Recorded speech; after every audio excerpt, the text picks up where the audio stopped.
Hi, this is John Barbour. I hope you're having a better day than I am. The other day, I posted that I was going to do a take on the Trump trial, but I find myself delaying it for 2 or 3 reasons. First off, trying to improve politics in America where the corruption is so deep, just by writing about it, is as useless as wearing a condom with a hole in it. Second, basically, I'm a very, very positive person, no matter what disasters befall me. But the disasters of Trump and Biden are just too overwhelmingly negative for me to fully absorb. They're like a bad, bad meal that I can't digest, and now I have to sit down and try to eliminate. Having those two as the only two candidates for president of the United States is like having the two worst teams in baseball playing in the World Series. Watching Trump, even from the 60s when I was a regular on the Merv Griffin show, just makes me feel uncomfortably not like myself. I feel like a proctologist looking at just another ambitious, fraudulent asshole. When I first heard about the guilty verdict, the first thing I thought about was that 120-year-old poem called Casey at the Bat. At a critical moment in the game, the hometown hero, Casey, strikes out, so there's no joy in Mudville tonight. To me, now that's just me, Trump personally and professionally has always lived in Mudville, as do most of his supporters. But in some quarters of this corrupt, collapsing empire, there is joy. Just check out MSNBC. Every one of their talking heads is having on-air orgasms. Orgasms shouting about that in America no one is above the law. When we all know that is a Mount Rushmore crock of bullshit. The murder of John Kennedy was solved by Jim Garrison. The House Select Committee agreed there was a conspiracy to kill him and turned it over to the Justice Department for further investigation, where it is now becoming a colder and colder cold case. Where are the media shouts to open it up and warm it up? The same with the murder of Martin Luther King. James Earl Ray was not the killer. The shooter was a Memphis cop with whom William Pepper dined. This is in the spectacular documentary called The Greatest Investigative Journalism in America in 75 years. Where are the media heads shouting for them to have us take a look at it? You know, the French invented sauces to hide the taste of rotting food. America invents these meaningless trials to hide the taste of a rotting empire. Trump's trial was a perfect example. A lot of people ask me why I hate Trump so much. I do not hate him at all. Hate is not in me. But I do hate the fact that he takes up so much of America's time. When I look at America, there's a population of over 350 million people. When Trump looks at America, there's a population of one. Him. There are a couple of politicians that I could come close to hating, and that's the terrible twosome, the Bonnie and Clyde of American politics, Bill and Hillary Clinton. Especially that self-confessed giggling war criminal Hillary, bragging about how she helped murder Gaddafi, and her god-awful, more lecherous than Trump, fornicating husband, Bill, who destroyed the First Amendment and the free press in America by passing the Communications Act, putting all the media in the hands of 6 corporations. And he also paid more than $130,000 for his sexual exploits to more than one woman. Now, when you watch Trump shouting and screaming on television, does he look the least concerned by the guilty verdict? Not at all. You know why? He's comfortable. He knows that's what he has been all his life. A liar, a cheat, a crook, and a fornicator. Do you know what actually bothers him the most about that trial? What bothers him the most was a short part of Stormy Daniels' testimony when she got around to talking about when they actually had sex. What he hates now is the fact that the world knows he's a lousy lover. When he was finished, she actually thought that was the foreplay part of it. Before he could say, "I'm coming," he was going. It lasted 3 minutes. That's $50,000 a minute. If I could dislike Trump for one thing, it was his open desire to destroy the Constitution and the Bill of Rights, 2 documents more important and greater than the Bible.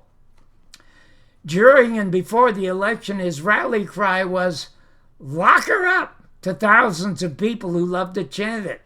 And they were talking about Hillary without trial. Well, Trump has had a trial and he lost it. But Biden and his bunch aren't even smart enough or brave enough to holler, "Lock him up." In this country, isn't there supposed to be some kind of law that says you can't holler fire in a crowded restaurant? Well, you see Trump 100 times a day on television hollering worse. "There'll be bloodshed and riots if I'm not elected." Where is the gag order that cannot get him to shut the fuck up? And why does he keep getting so much airtime on television, on network, saying the same goddamn thing? It's because he gets ratings. He gets eyes. Millions of people watch him. It's like a car crash on the freeway. Trump is a human car crash. Only he's not a Lincoln or a Ford. He's just an Edsel. And all the Biden supporters can scream about is that he's a Hitler or dictator. He is not. Not yet. In the 30s, when Hitler became Germany's Führer, he did not storm into the office with January the 6th riots.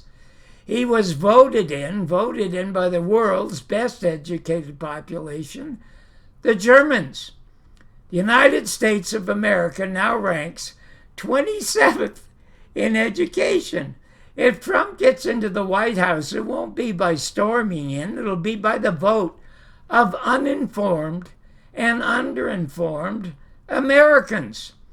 To me, Donald Trump, like almost any other politician, is a waste of time and a waste of human sperm. Many of you had asked me a couple of months ago why I was spending so much time trying to get rid of 4,000 of my 5,000 maximum friends. Well, I had no contact with them, so I just got rid of them. So they asked me, "Well, what are you looking for in your friends?"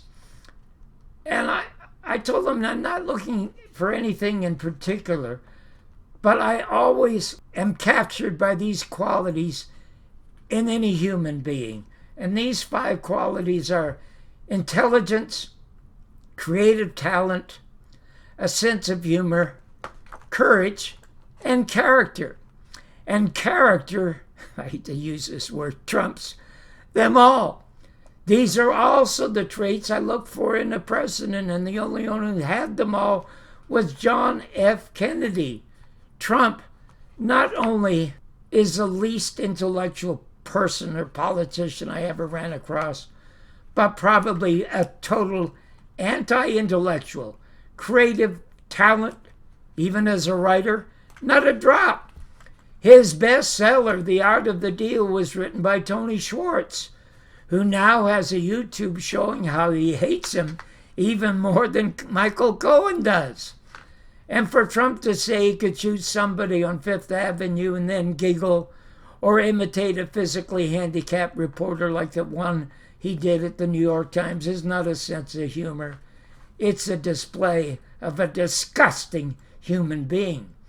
As for courage, when I was a familyless 16-year-old in Toronto, I was so anxious to become an American that during the Korean War, I rushed to Buffalo to the Air Force recruiting office to get into the Air Force like my half-brother so I could go over and kill Koreans because America said they were the enemies. Fortunately, I got my green card another way and saved the lives of many Koreans. This hilarious story is told in my autobiography, Your Mother's Not a Virgin. If any of you think Trump has courage, the Statue of Liberty has testicles. In 9 hours, those 12 jurors showed more courage than Donald Trump in his entire life. As for the Second World War, America's most important world war, he bowed out of it saying that he had sore feet.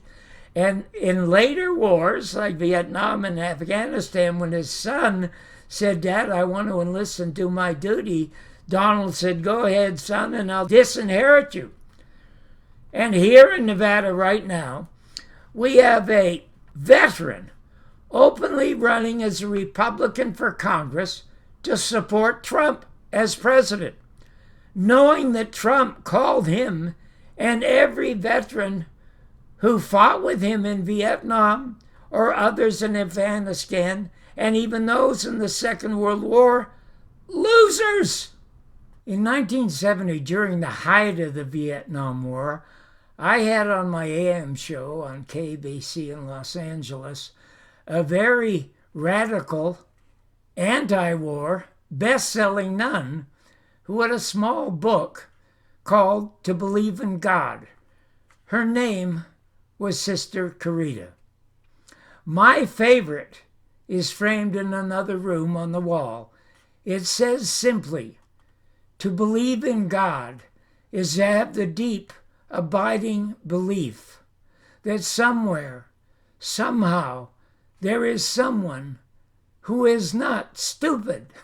And as all of you know, it was Einstein who said the only thing that expands more than the universe is human stupidity.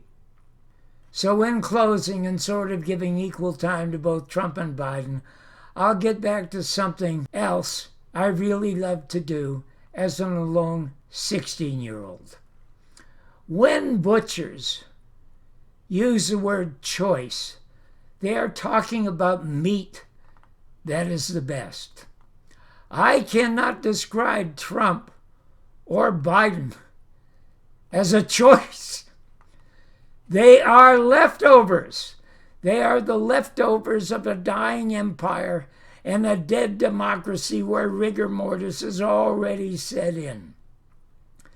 Since I was a dropout, I knew that I couldn't study mathematics or astronomy or literature. But every month when Reader's Digest came out, I would rush to open that one page called Word Power. I knew the thing I needed if I would try to succeed in America was how to speak English properly.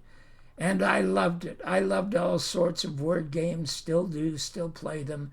And one of the things that I also loved to do was to build acronyms. So I am going to leave you with acronyms about the leftovers. Trump and Biden. Trump, truly, repulsive, unbelievably, egomaniacal, putz. Biden, bungling, Israeli, defending, endless, non-humanity. After 12, I gave up praying because it didn't work. And after Obama, I gave up voting because that didn't work either. But I do have to leave you saying from the bottom of my heart to each and every one, all of you, the best of luck and lots of love. And I do mean it. Bye-bye.